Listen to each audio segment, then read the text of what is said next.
She hadn't said a word in 287 days. Not to doctors, not to her mother, not to anyone. But then the janitor, a single dad, knelt beside her and whispered 5 words that unlocked her voice and her mother's heart. In a world ruled by noise, silence is often mistaken for weakness. Emma Lennox was 6 years old, the daughter of Victoria Lennox, CEO of a billion-dollar biotech firm. After a tragic car crash that killed her father and nearly paralyzed Emma, she hadn't spoken a word. Doctors diagnosed it as trauma-induced selective mutism.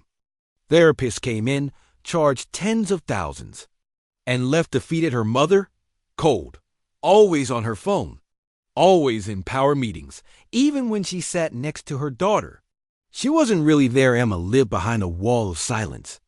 And no, one had the key, until someone completely unexpected found her. Jack Monroe, single father, widower, working nights as a janitor at the hospital just to keep his daughter in school. Every day he mopped floors, emptied bins, and vanished into the background. No one remembered his name, not the nurses, not the doctors, not even the security guard, but he remembered everyone's names, especially the little girl in room 412 with eyes too sad for her age. Jack began leaving small gifts: a flower made from napkins, a paper crane, a crayon set taped to her door. One night, he asked the nurse if he could just sit with Emma for a few minutes. The nurse shrugged. No one else can reach her. Go ahead. He didn't ask her to talk. He just sat and drew, a stick figure. Then a dog. Then a little girl with a crown. Emma smiled for the first time in months. Jack noticed. He returned every night. While the world demanded her to speak, Jack said something different. You don't have to talk, Emma. Not until you're ready. But if you want to whisper, I'll listen.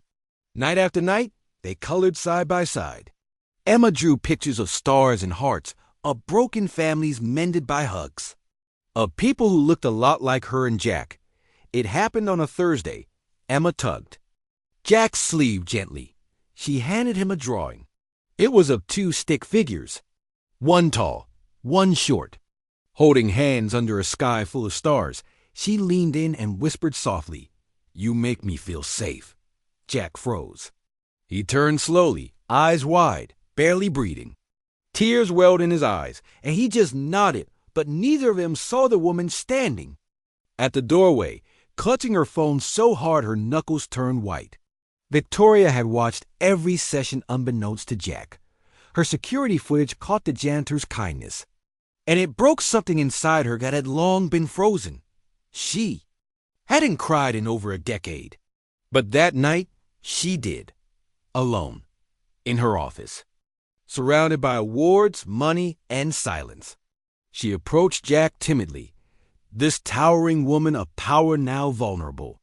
You made my daughter feel safe with crayons and kindness. I couldn't do that with millions. She handed him a letter. An offer. Not a job. A partnership. Full-time caregiver. A new home. A new life. Enough salary to take care of his own daughter forever. But Jack didn't care about the money. He looked up and said, I was just being human. Something this place seems to have forgotten. Emma now talks not loudly. Just enough. But her whispers say more than speeches, Victoria. She's still powerful.